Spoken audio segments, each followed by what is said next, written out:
Good afternoon, everyone. I'm Neil Love from Research to Practice, and welcome to Practical Perspectives, as today our faculty review actual cases of patients with biliary tract cancers from docs in practice. We have a great faculty today, Dr. Haley Ellis from the MGH, Harvard Medical School in Boston, Massachusetts General Hospital, and Dr. Jim Harding from the Memorial Sloan Kettering Cancer Center in New York. Today, we're here to talk about biliary tract cancer. And as always, we will be discussing the use of agents and regimens that are outside the FDA indications. So check out prescribing information for specific products for more. As we've been doing a lot since the pandemic, we're going to be presenting cases from community-based general medical oncologists. I think we presented almost 5,000 cases this way. These are docs. I sit down with them for an hour and a half. They present cases, everything from CLL to myeloma, bladder cancer, breast cancer. Well, today it's going to be biliary tract cancer, so we'll see what people are thinking and seeing in the community. And really, we're going to make rounds today and intersperse some discussion of data sets. This is where we're heading and some of the topics we'll be discussing. And before we kind of get started on specific practical issues, I just wanted to take a step back. I sort of called this, Haley, this introduction. We've been hearing this. I'd like to claim I'm one of the first people to come up with this saying, but a lot of people did, which is biliary tract cancer the new non-small cell lung cancer? We've been saying that for a while, but what I want to ask you all is why. I was kind of thinking about this, Haley, which is that, in non-small cell lung cancer, we have the people with the targetable mutations tend to be younger. They tend to be non-smokers, so that it kind of seems like a different type of cancer. But now we come over here, and maybe even more common, maybe a third of patients overall, and in some subsets even more with targetable mutations. And as we were preparing for this, I was just trying to think, why? I have at least a little bit of an idea when it comes to lung cancer. It kind of ties into your vision of how people actually get this cancer, Haley. Any thoughts about why we see so many targetable mutations in this cancer? I totally agree with the statement that BTC is the new small cell lung cancer. And I really think it's a model for precision oncology in GI cancers and has really been leading the way in targeted therapies. In terms of the patient profile that we see that tend to have targetable alterations, certainly we see this very highly enriched with oncogenic drivers in intrahepatic cholangiocarcinoma. Alterations like FGFR2 fusions, we do see more commonly in young patients, particularly women. And we know that patients with FGFR2 fusions, for example, have better outcomes. So that's one example of sort of a patient profile. Jim, any thoughts on this? And any thoughts about the etiology of this disease? I wonder about gallstones, particularly obviously in terms of gallbladder cancer. Any new theories about this? Well, I think it's clear that many of the etiologic factors are driven by some form of inflammation. So, as you stated, stones, cholelithiasis, this is clearly a risk factor. But anything that could inflame the biliary tree or damage the liver might be a risk factor. Infections such as hepatitis, even parasites like liver fluke, these have been associated with it. Environmental hazards, alcohol, there are many. And I think that biologically, they probably each type of inflammation may lead to damage in a different way, but ultimately, for biliary tract cancers, there's a plethora of actionable alterations that are found. And I, agree with Dr. Ellis. It's about 40% of biliary tract cancers that are inside the liver, 20 that are outside the liver, and 30 that are gallbladder. And I think we're going to be adding to that with the advent of RAS-targeted therapeutics and other novel gene mutations and precision strategies. So, Haley, here's one slide looking at the incidence of targetable mutations based on geography, so to speak, or anatomy, I guess I should say. Can you talk a little bit about that? And also, how do you think through assays that you want to do in patients with biliary cancer, whether it's NGS or liquid or IHC? And do you get that? Do you work patients up as soon as they're diagnosed, or only if they have metastatic disease? So you can talk a little bit of an overview of what types of mutations we see and how you think through doing assays, Haley. Absolutely. So certainly, though we do classify biliary tract cancers based on where they are found within the biliary tree, genomically, intra versus extrahepatic cholangiocarcinoma and gallbladder cancer are genomically very different. So alterations like FGFR2 fusions and IDH1 mutations are almost exclusively found in intrahepatic cholangiocarcinoma, whereas alterations like HER2 amplification or overexpression, KRAS mutations are more commonly seen in extrahepatic cholangiocarcinoma and gallbladder cancer. In terms of the importance and the timing of next generation sequencing, this has just been absolutely transformative for biliary tract cancers. Certainly for patients that do not have targetable alterations, which can be as many as 60+% of patients, our second line standard of care therapies have response rates on the order of 5%, whereas many of these targeted therapies can have response rates up to 50% even, and have much improved survival. So finding these patients is so critical. I typically am testing patients at time of diagnosis with very comprehensive profiling with DNA and RNA-based testing, which is so important to look for some of these rare targetable fusions, as well as HER2 immunohistochemistry. We have an increasing number of available targeted therapies for HER2, and we know that if we're actually just looking at next-gen sequencing, where we're looking at copy number changes, we can miss about 15% of people who have HER2-positive disease if we don't include IHC. So I think it's important to test early and test comprehensively. So again, thinking about lung cancer, one of the issues here is, there's about 1/10 the amount of biliary cancer as there is lung cancer. There are a lot less patients to do research on, not to mention that the docs in practice are going to see it 1/10 as frequently, so it's even more of a challenge, and you'll hear some of them verbalize about that. Jim, anything you want to add to that in terms of assays? And what about the issue of repeat assays, looking for the development of new mutations? We're about to do a program on SERDs and breast cancer. There, you don't see it at initial diagnosis and metastasis only until later. How about in biliary?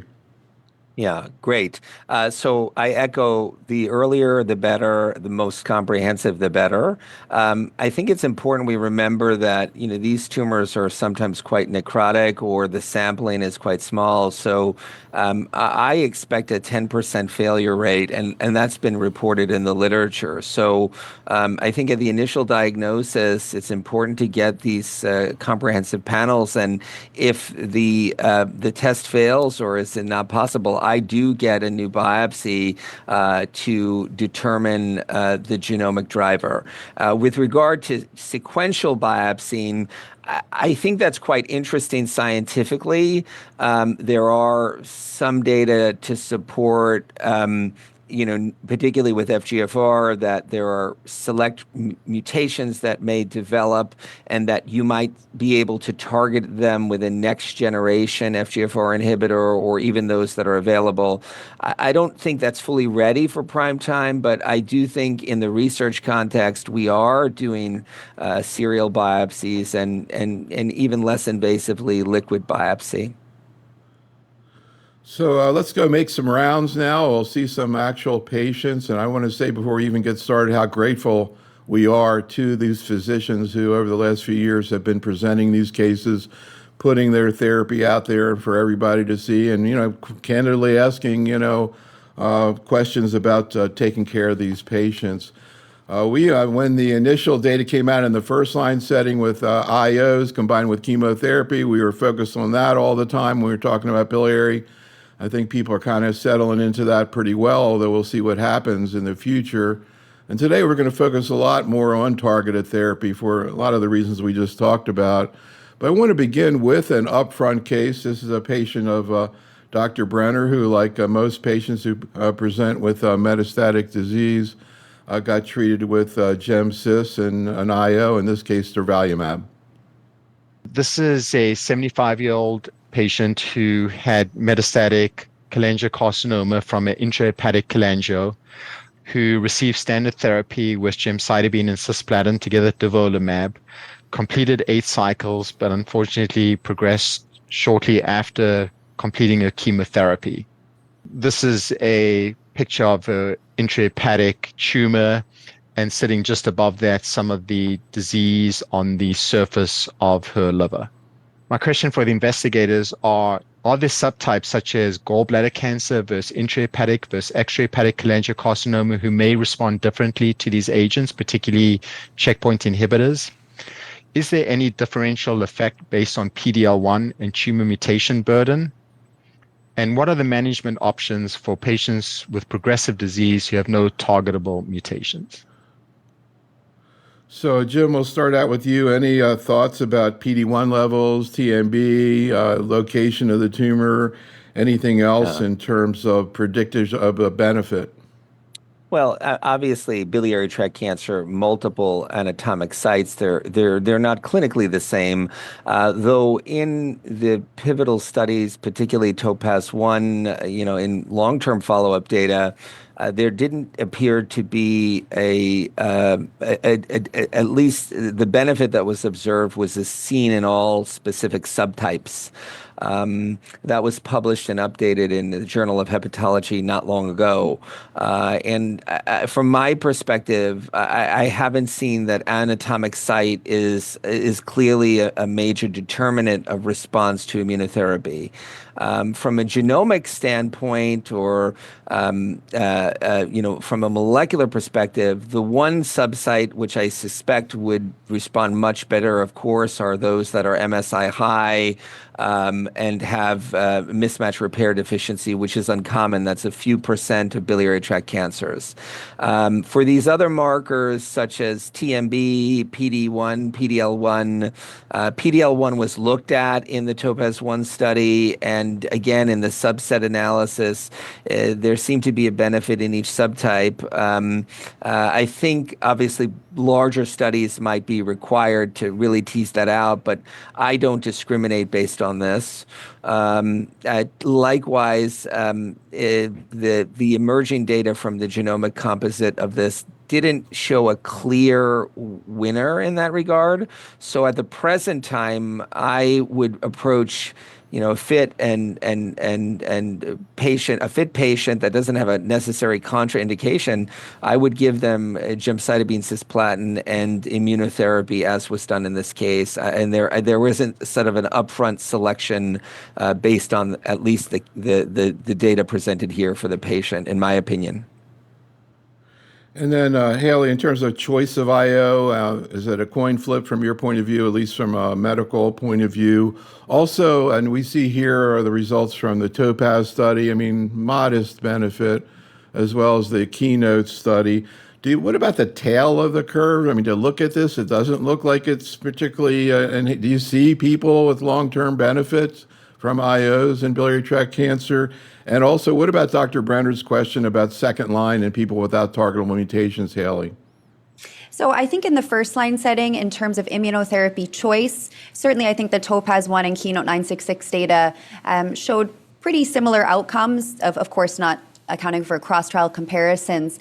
This tail of the curve that we see so commonly in immunotherapy trials, I think is critical. And I think we all do see that there are patients who are benefiting long-term from the addition of immunotherapy to chemotherapy. Certainly with the 3-year overall survival data from Topaz 1 showing a doubling of 3-year overall survival, that's really encouraging. And I think the million-dollar question is, who are those patients who are benefiting? And I think a lot of work is being done to try and find the genomic subsets or immune subsets that are benefiting most. In the second line setting, certainly I do think it would be important if comprehensive NGS hasn't been done to ensure that that's done. For patients without biomarkers, we do have data for 5FU-based regimens like FOLFOX, FOLFIRI, NALIRI 5FU. Response rates are on the order of about 5 to 10% with median overall survival of about less than 6 months. So responses are quite limited. There was encouraging data more recently from drugs like CTX-009, which was a phase 2/3 study in combination with paclitaxel that showed a response rate of 17%. So it will be exciting to hopefully have more therapies to offer patients who do not have targetable biomarkers at this point.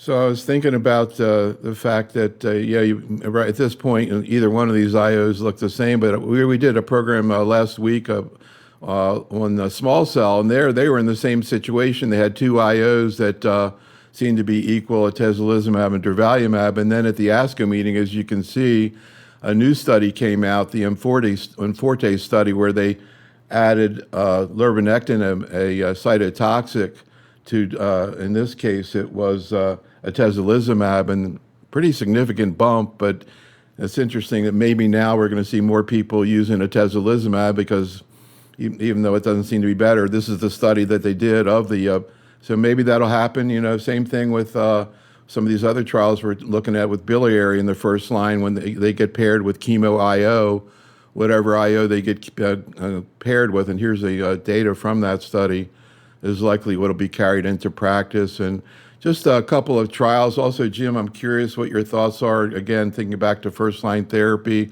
I like the name of this trial, the NEO-DISCO study. I think this is out of Amsterdam. But neoadjuvant therapy. Jim, any thoughts about this study and others looking at neoadjuvant? Do you think we're going to end up there? Yeah. I can dance to it. I think that it's. I think that I do think. Although the benefit is modest, at least in the metastatic setting, I think it's proven that an anti-PD-1 or PD-L1 therapy extends life, and it's modest. There is a hypothesis that's being borne out across many solid tumors that delivering an immunotherapy or combinatorial therapy with immunotherapy at earlier stage of disease may also add a benefit. And we've seen that recently at ASCO for a number of solid tumors, particularly gastric. And so I do think a study looking at a perioperative therapy is quite important. And so it would be interesting to see the readout here. Obviously, I mean, I don't feel this full design, but there is some, it would be interesting to see how these patients are treated in follow-up and what therapies they get. But I think we'll see more perioperative approaches for sure. And it's an important space in biliary tract cancer that is currently investigational. And again, speaking of the same space, we have this really wild adjuvant trial looking at rilvegostomig, a bispecific that targets, I think, PD-1 and TIGIT being added to chemotherapy. So really exciting. All right, let's move on to another upfront case that's going to start to lead us where we're going to spend most of our time, but a few more issues about upfront therapy. This is a patient, a 79-year-old man, a patient of Dr. Morgenstein. And like many patients who are contemplating with their physicians the use of IO, this man had a history of prior autoimmune disease, Crohn's disease, which at the time he was diagnosed with biliary was, quote, well controlled. But as Dr. Morgenstein will mention, he was also on medication for Crohn's disease. Here's what happened. A 79-year-old gentleman presented with metastatic biliary cancer. He had a history of Crohn's disease. And this was a little more difficult because it was somewhat more active Crohn's disease, although not active when I met him. He was on medication for it. So after very careful discussion with his gastroenterologist and with the patient, we treated him with chemo and IO. And unfortunately, he had exacerbation of his Crohn's, which was kind of bad. So we had to stop not only the IO, but we stopped his chemo for a long time. He actually wound up in the hospital. He progressed, and on his initial immunohistochemistry, he was HER2 2+ positive. So we were able to get him TDXD. This was a little bit more difficult to get.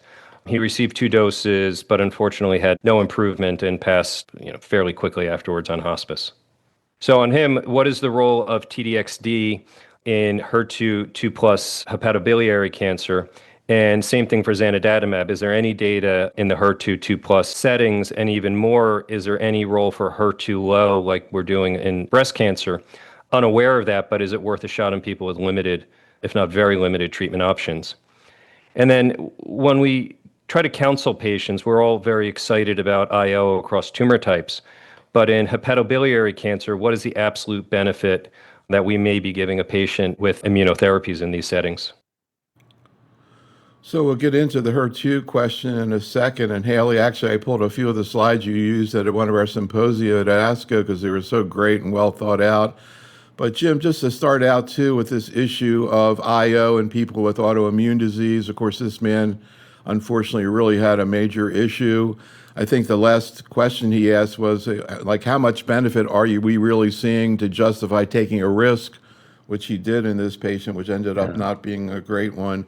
How do you think through that issue in general, Jim, about how much autoimmune disease will get you to hold off?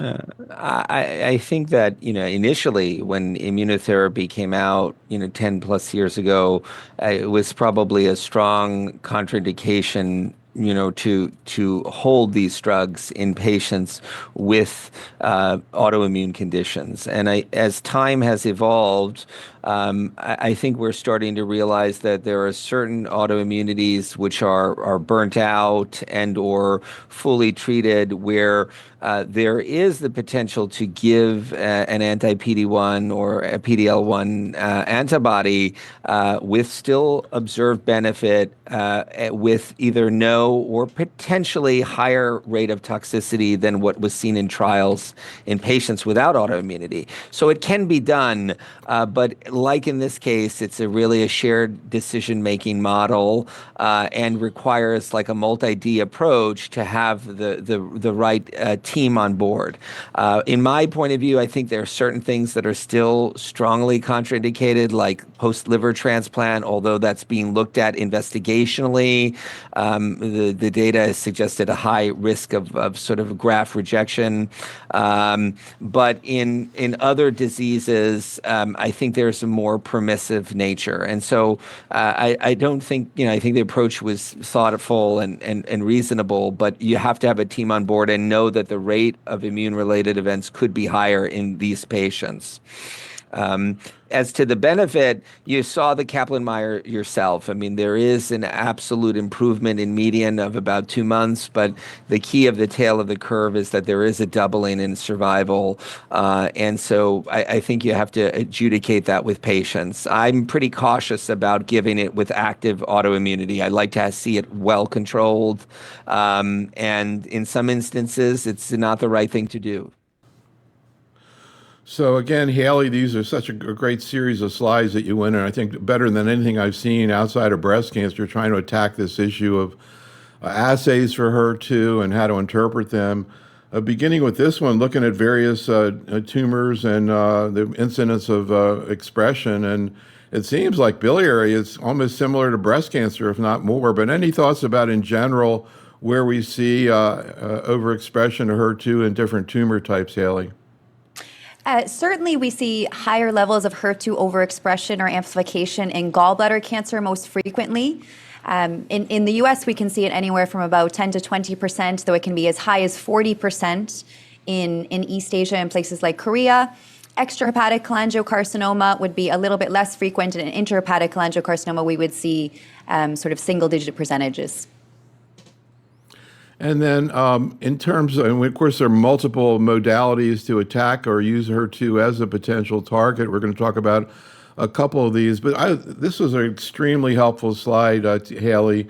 I get so many questions about how to interpret NGS when it says, quote, HER2 positive, which is really, I think, looking at DNA, and you're talking about overexpression or similar to what you see with in situ hybridization. But you can kind of explain a little bit, and also, do you pick up positive HER2 on immunohistochemistry that you could miss on NGS? Great question. So I do think it's really important, particularly in biliary tract cancer, to be looking at both NGS and immunohistochemistry with reflex in situ hybridization testing if that's indicated. Right now for immunohistochemistry testing, we're using the gastric scoring criteria, given that the pattern of expression is very different from breast cancer. So we're using the gastric cancer model. And essentially, if patients are 3+ or 2+ and in situ hybridization positive, that would be considered HER2 positive. HER2 amplification is a little bit more nuanced in terms of the exact copy number, and what we're determining is sort of HER2 amplified.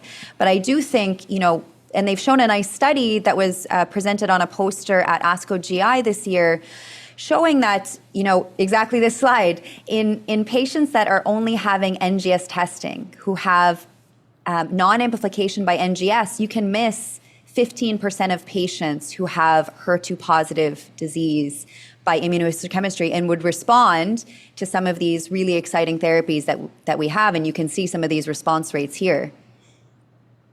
Yes, Jim, this is kind of summarizes some of the data sets we have to work with up to now, using a number of interventions, including, as we were just talking about, zanidatamab and TDXD, but also trastuzumab and tucatinib, a regimen used in colon cancer. And actually, even before that, from the My Pathway study, trastuzumab and pertuzumab. Anything you want to say, Jim, in terms of globally what we've seen in these trials in terms of impact of anti-HER2 therapy? Yeah, I mean, I think that for the IHC3 plus, certainly the contemporary data from Horizon BTC01 and the Destiny Pan tumor, I think demonstrate if you are IHC3 plus, the response rate exceeds 50%, and those responses are generally durable.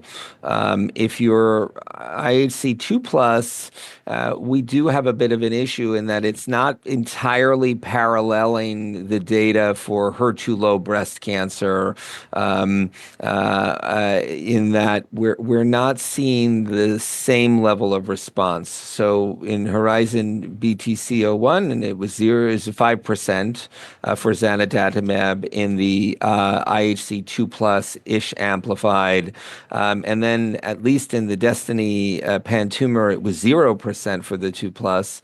There was another study called the HERB study where 2 plus did have like a small response rate, somewhere of around 5%, 5 to 10%. So it's not as potent in that subset, and we need to kind of understand that better and probably have specific studies in that population. So with that as a background, we'll get more into, of course, the big questions that everybody has, which really revolve around zanidatamab and TDXD. We'll take a look at the data in a second.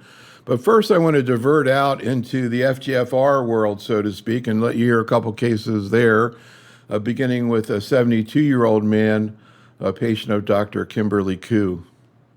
He would be in and out of the hospital, whether it was like having a pneumonia or getting COVID or having excess diarrheal illness that we were having a hard time trying to control, even if we tried steroids and hold durvalumab, just a lot of complications. So ultimately, he ended up going into hospice about 8 months into therapy. So my question, especially being in community oncology where it's not very common to get cholangiocarcinoma as a case, and on top of that, to get FGFR2 fusion. So just wondering what the gestalt would be in starting pemigatinib versus futibatinib versus erdafitinib. I know that we're probably still thinking about, in the clinical trial setting, how do we incorporate these FGFR2 inhibitors in the front line? And especially in the community, when we think about these patients, we really only probably have the front line as our opportunity to treat, because in the second line, they often do decline or do feel like they run out of reserve to keep on getting treatment. So very curious to know what are some of the imminent pipeline studies in the metastatic frontline setting. Very interested in knowing how to manage skin toxicities, if there's any ophthalmologic toxicities. We haven't trained with these drugs, so we're learning them anew. And we're trying to figure out the territory too, like how do we grade the toxicity? So, Haley, I'm kind of curious, a very common scenario that I heard from all 8 of these docs of people who just don't make it to second-line therapy. I'm curious, is that your experience as well? And any thoughts in general? We'll get more into this later, but about bringing up targeted therapy into the first line even before trials are available, or maybe a patient is not, the greatest candidate for chemo. Any thoughts about where that's heading, Haley? I do think in general, the data would say that patients who move on to second line therapy is smaller than we would like in sort of all comers with biliary tract cancers. Probably academic centers, we're seeing an enriched group of patients who are often trial eligible. So perhaps we see higher numbers of people who are making it to second line therapy. Again, I think this is such an important point to highlight why NGS testing early is so important. Because yes, while these targeted therapies are only approved in the second line setting, when we know patients have an alteration like an FGFR2 rearrangement, I think we're very quick to pivot to those targeted therapies if patients are struggling with toxicity or progressing very quickly. Targeted therapies can be a great option in terms of clinical efficacy, though certainly the side effect profile of FGFR targeted therapies can be quite a challenge, as Dr. Koo has experienced. So, we'll get into that in a second. Jim, can you kind of talk a little bit about, in your own words, what actually FGFR fusions are, what happens, and why RNA-based assays are the best to try to pick these up? There are a number of FGFR alterations across cancer, and this pictogram that you have is nice in that it shows overexpression or amplification, i.e. multiple copies of the gene. It also shows point mutations in the FGFR kinase domain and other portions of the molecule. So that's like a single nucleotide variant. Both of those two things, it's easier to pick that up on next generation sequencing assays because the assay typically encompasses the entirety of that gene, that is the coding region of that gene or the key coding regions. And so when you have a fusion, it's simply a portion of the signaling molecule of FGFR bound to another upstream, another molecule, usually something that will activate that. And the break point of where they genetically align is not always covered in an NGS assay, and therefore you have to kind of look at RNA and use a different assay. So it is best in fusions to have a reflex RNA panel, which most now do, or include it in their panel. And so, it's very important. I think that we probably miss some patients because of that. I'm curious, Haley, here's a comparison indirectly of the two approved FGFR inhibitors, pemigatinib and futibatinib. Can you talk about, from the point of view of efficacy, how they seem to compare, and tolerability? And from your point of view in general, how do you decide which comes first? Can you use one after the other? Yeah, so in general, I think the clinical efficacy data is fairly similar between pemigatinib and futibatinib across these two studies, FIGHT 202 and Phoenix CCA2, with response rates in the range of 35 to 40% and median progression-free survival of around 7 to 9 months. And certainly you can see, this pretty impressive median overall survival approaching 2 years, which again, when we compare that to second-line therapy for biomarker agnostic patients is about 6 months. This is just really impressive in the second line setting. In terms of how do we sequence these therapies, it sort of remains an unanswered question. We do have data in the preclinical setting about sort of giving futibatinib as essentially a backup therapy. And I think a lot of the sequencing comes down to what is driving resistance to these drugs. So about 60% of resistance to FGFR inhibitors is driven by on-target resistance. So this is mutations in the FGFR2 kinase domain itself. And we can see a different profile of activity of these different FGFR inhibitors to some of these on-target resistance mutations. And for example, futibatinib probably has broader activity against many of these mutations, bar one of the more common mutations like V565F, which is a really tough to target gatekeeper mutation. So I think that's an area that we're exploring about how do you sequence these therapies to overcome and delay resistance as much as possible and prolong the benefit from FGFR targeted therapy. And Jim, what about toxicity? Of course, we have a little bit different spectrum that oncologists are used to, including hyperphosphatemia. Can you talk a little bit about how this plays out in practice? And How often do patients have significant impact on their quality of life because of these agents, or are you usually able to keep people pretty comfortable? Yeah, so the hyperphosphatemia that has to do with obviously these drugs don't just target FGFR2, they target FGFR1 and 3, and to some lesser extent maybe FGFR4. But basically there's inhibition of FGFR1 in the kidney that leads to sort of a dysregulation of phosphorus excretion, and you can develop hyperphosphatemia. There are set guidelines if you look to the package inserts or guidelines on societies where you might have to educate patients on a low phosphorus diet. You can use phosphate binders to try to control it. I will tolerate an elevated phosphorus of up to 6.5. I watch it closely. Usually it does not have symptoms, and I do find with continued treatment it sort of levels out.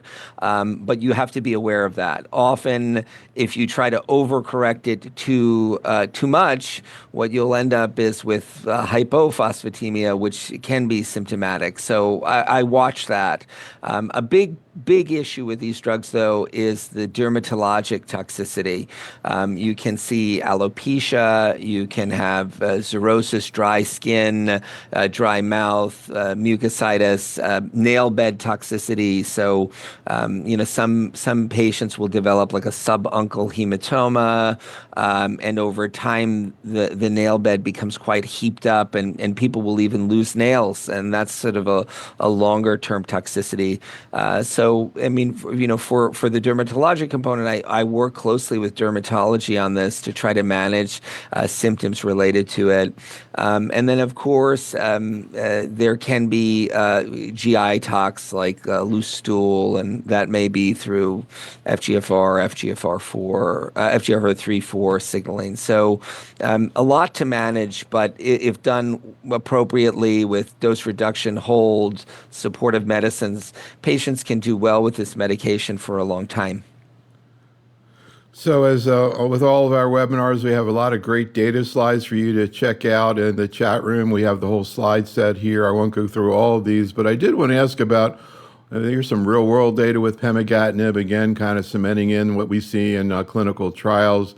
But I want to ask you about this, Haley, Fight 302, first line pemigatinib versus chemo. Kind of reminds me of the old osimertinib study. Any thoughts about this trial, Haley? Would you like to make some predictions on what it's going to show? And is this a strategy we would like to do right now before the trial is even done? Certainly, I think with having strong oncogenic drivers like FGFR2 fusions, rearrangements, and even point mutations, I do think a lot of this data is going to mirror what we see in non-small cell lung cancer, where we can see these, improved response rates and clinical outcomes in the frontline setting. I think what's been really challenging about a lot of these sort of upfront targeted trials has just been trying to run a trial in a rare biomarker in a rare cancer. So the accrual to these studies has been really challenging, and that's why many of them have not been able to accrue. But I am optimistic that, particularly with some of the targeted therapy frontline trials we have in other biomarkers, that we'll have increasing data for this, like we do in lung cancer. Jim, if you could, would you use this kind of strategy up front, or maybe a patient who's not too excited about chemotherapy, or do we need to wait for these studies? And I'm just going to click through a bunch of the other data slides we have here for you to check out later. But Jim, what about using first-line FGFR inhibitor? Here's another great one with Durvasis and Gem with pemigatinib, also going to be alternating. Really a fascinating idea. Here's some of the futibatinib data. Jim, what about first-line FGFR before these trials get done? Well, I do try to follow the evidence, and at least at this point, it has been moved into the second line. I also think that we still run into issues with FGFR about getting that test back in a timely fashion. Even though we're moving closer to that, if somebody is very fit and symptomatic, chemoimmunotherapy is effective. And so there's no reason that I wouldn't give it in this fit patient population that's chemoimmunotherapy. I do think it would be great to move it up to earlier stages of the disease. I'm not so sure we're going to have the data in the robust quality that we want. As you know, there were 3 phase 3 studies that were launched for FGFR specifically, and 2 of them ended up closing or due to accrual issues. But I mean, it's always a consideration. I always think about it if I know the genotype, and I prefer to try to do this on trials. So just when you hear one more FGFR case, and then we're going to move on and talk about HER2. A young patient, 49 years old, with metastatic recurrent cholangiocarcinoma and FGFR2 rearrangement. This is a 49-year-old female who basically presented with a large liver mass, as you can see here in this picture. It's a right-sided liver mass, and she had a biopsy showing cholangiocarcinoma. It was FGR mutated as FGFR MATR3 fusion. At the time of her diagnosis, we thought that all of her disease was in the right side of the liver. She had radioembolization, and she also had portal vein embolization. The hope was we could, treat her specifically to that right side of the liver and do a resection. Unfortunately, in the midst of this workup, she then developed lung metastasis, very small here that can be seen in that picture. And so the idea of surgery was abandoned. We moved ahead, continued with systemic therapy. So I initially treated with cisplatin and gemcitabine. There was no immunotherapy at the time she was diagnosed. And then she progressed through cisgem. She progressed through FOLFOX chemotherapy. And actually in 2018, the FGFR2 inhibitors were not approved, but they were being studied, and the data looked really good. So we actually opened for her a clinical trial with an FGFR2 inhibitor as a just-in-time clinical trial. And she had tremendous disease control. She really, from 2018 until now, 2025, she's had one solitary liver lesion that came back that we treated with radioembolization. That was just last year. Otherwise, she's continuing on pemigatinib and doing very well. And we did dose reduce her one time because of decreased appetite and weight loss. And with one dose reduction, she's actually continued to tolerate the medication. So wow. The question, that I had, this particular patient has an FGFR MATR3 fusion, and she has had a tremendous duration of benefit ongoing for 7 years with pemigatinib. Is it the particular FGFR fusion that she has as a better susceptibility to benefit from the pemigatinib is the other question. Do you tend to see differences in outcomes based on the FGFR fusions? But I think that this is kind of an amazing case of somebody who got the drug before it was even approved and is still on it to this day, doing well, taking care of her kids. Once we dose reduced her, she's tolerating the drug very well. Amazing. Yeah. It is an amazing case. So, Haley, Fantastic. Interesting things that you hear. You ever seen a case like that, Haley? Any comments on why? So I think certainly this is just a phenomenal example that we sometimes do see where people can have these incredibly durable responses to FGFR targeted therapy. And I think highlighting Dr. Harding's point about, with dose reduction, with good supportive care, patients can tolerate these drugs and have a really good quality of life for a long time. In terms of what exactly is driving this excellent response, I wouldn't say we totally know the answer to that yet. But the fusion partner itself has not been shown to make a difference in terms of clinical outcomes. FGFR2 fusions are actually really unique in that there's not one typical binding partner. Certainly things like BIC1 we do see more commonly, but there's been over 140 unique fusion partners described for FGFR2. And really what's driving the oncogenicity of FGFR2 fusions is not the partner, but is actually the loss of the terminal exon of FGFR2. So it's sort of interesting biology and what's driving tumor growth. All right, so we're going to return back to HER2 targeting. I think we probably could have used 2 hours for this program today, but let's see if we can at least get through the HER2. And actually, before we hear this case, Jim, real quick, from the chat room, Hassan wants something we didn't talk about when we were going through HER2 testing with HER2 mutations. In lung cancer, that's the most common type of HER2 alterations, and they give TDXD. Do you see HER2 mutations in biliary tract, Jim, and do the zanidatamab and TDXD, are they effective there? A great question. Yes, there are single nucleotide variants, point mutations in HER2 that activate HER2 that are observed in biliary tract cancer at a low frequency, a few percent in each subset.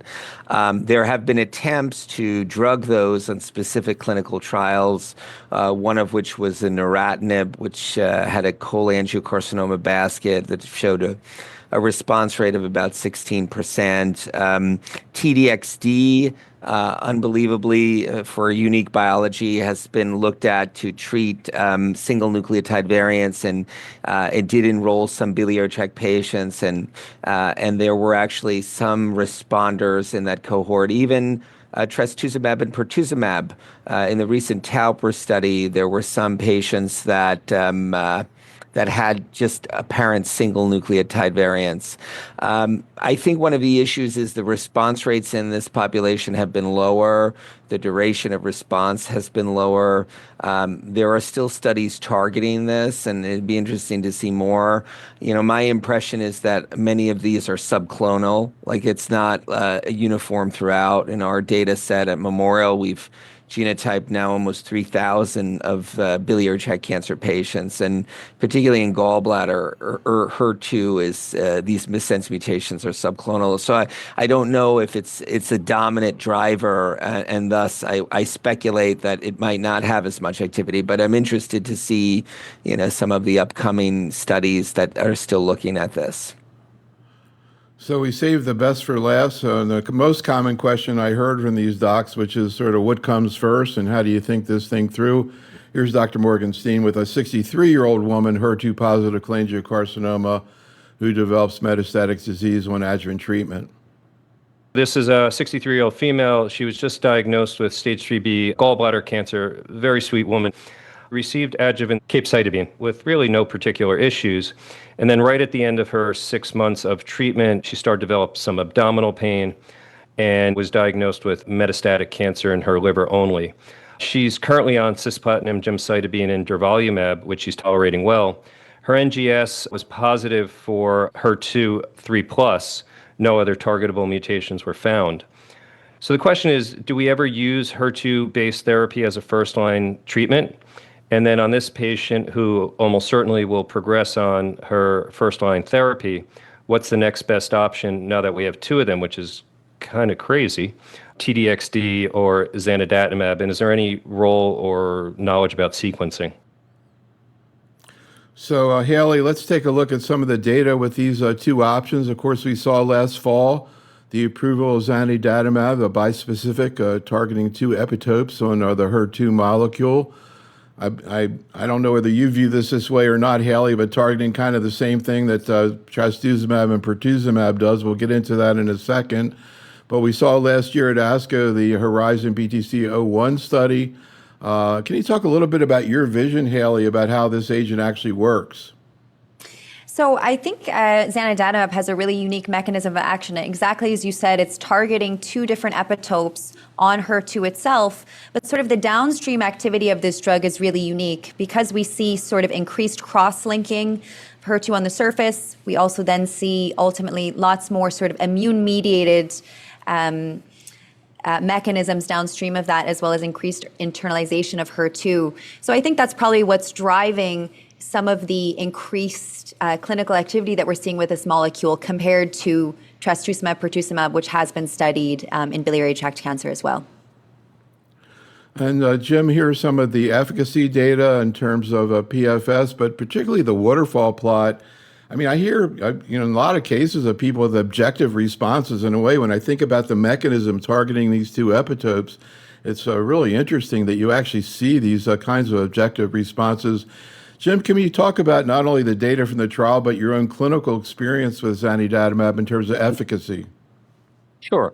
This is, I think, a great example of an active precision medicine. And obviously, Horizon BTC-01 demonstrated an objective response rate of 40% in a HER2 amplified 3+ and 2+. That was an 80-patient cohort. And as you can see from the waterfall plot, the majority of patients have some some degree of tumor shrinkage. There are a number with a complete response. Based on the color coding, you can see that it occurred in all anatomic subsets. By the asterisk, you can see potentially there might be differential response based on the HER2 IHC. For 3+, it was about 50%. For 2+, 5%. The median duration of response for the entire cohort was at long-term follow-up almost 15 months. So this is quite durable. And it's just paralleled my clinical experience. I mean, I have patients that I've had on zanidatamab for years that have responded exceedingly well. That's a proportion of patients.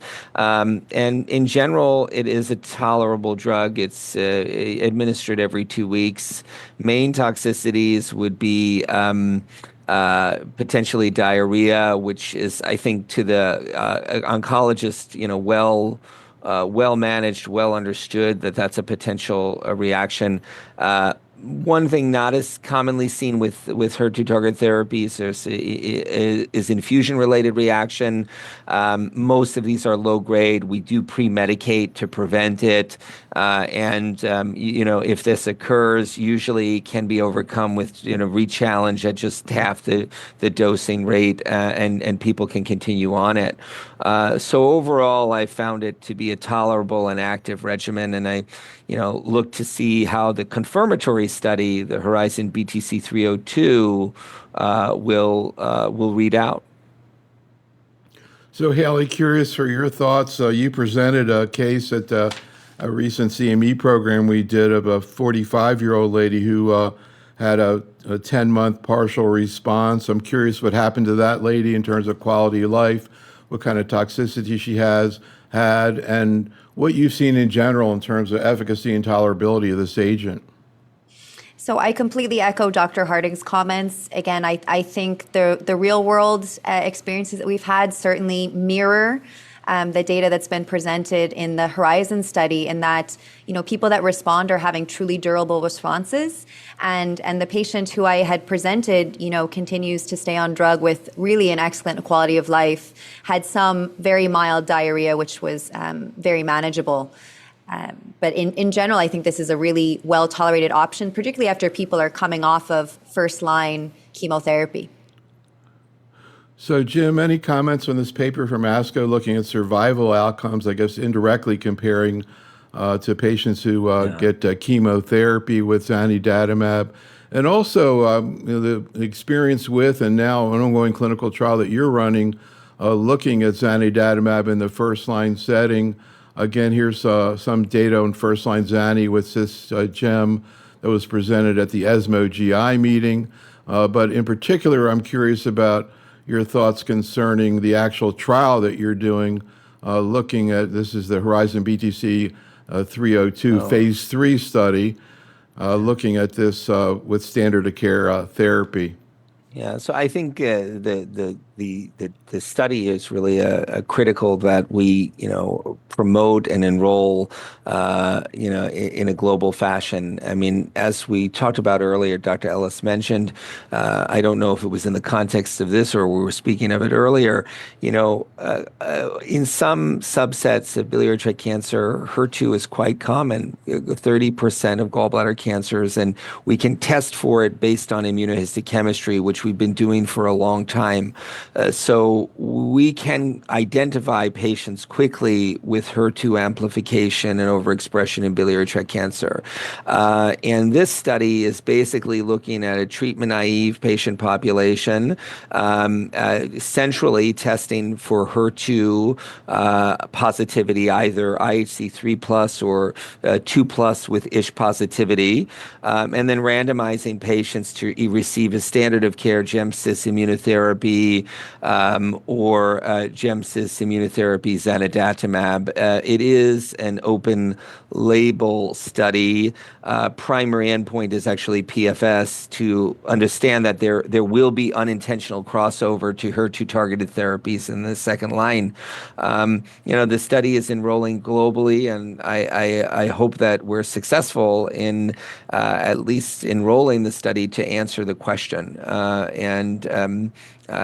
So it's, I think, very important to confirm the phase 2 data and potentially to move this to an earlier stage of disease where, with potentially hitting multiple pathways, chemo, immuno, HER2, we might see a nice outcome, but we have to prove it. And of course, I'm not going to go through all the data because we've gone through this so many times with the TDXD and multiple cancers, and including biliary, where actually the number of patients is less than with the zanidatamab study because it's part of a basket study, but still seeing effective response rates. Haley, of course, the number one question all the oncologists are asking is what comes first, and can I use one after the other? How do you think through which anti-HER strategy to go with first, Haley? So, of course, I would say, we individualize and personalize these treatment discussions to our patients and how they're doing in general. But I think, all things being equal, the clinical efficacy and safety profile of zanidatamab is a very attractive option coming off of, oftentimes many months of first-line gemcitabine cisplatin and immunotherapy. Has very non-chemo-like side effects in many ways and very low-grade manageable side effects. So I think it's a great option with great data. And I think the mechanism of TDXD in terms of things like the bystander effect, and even the TDXD study, Destiny Pan-Tumor had 17% of patients that had prior HER2 therapy and still showed some response. So I do think there's some, again, very small amounts of data to suggest that TDXD potentially has activity even in the HER2 refractory setting. And here are the two big first-line trials. Interesting kind of different strategy here. You have, as we mentioned before, the Horizon study, Zani plus standard therapy. But then with TDXD, they're actually comparing gem platinum with Durva versus TDXD alone, or we mentioned this bispecific with rilvegostomig. So it'll be really interesting. Jim, what is your perspective on sort of what comes first? And have you seen responses to the second HER2 strategy after the first one? Yeah, I agree. It's a shared decision-making experience with patients. I do tend to, given the favorable toxicity profile, I do tend to discuss zanidatamab, and that has been often what I have been using in this space. And I have observed TDXD, and we've seen that in other GI tumors, to have activity after failure of a HER2 targeted therapy. So I think that sequence is reasonable. I think having both of the studies enroll and accrue will answer a lot of questions for the field. I think it's good that there are two because it allows us to have more options, and I think both of which are quite reasonable.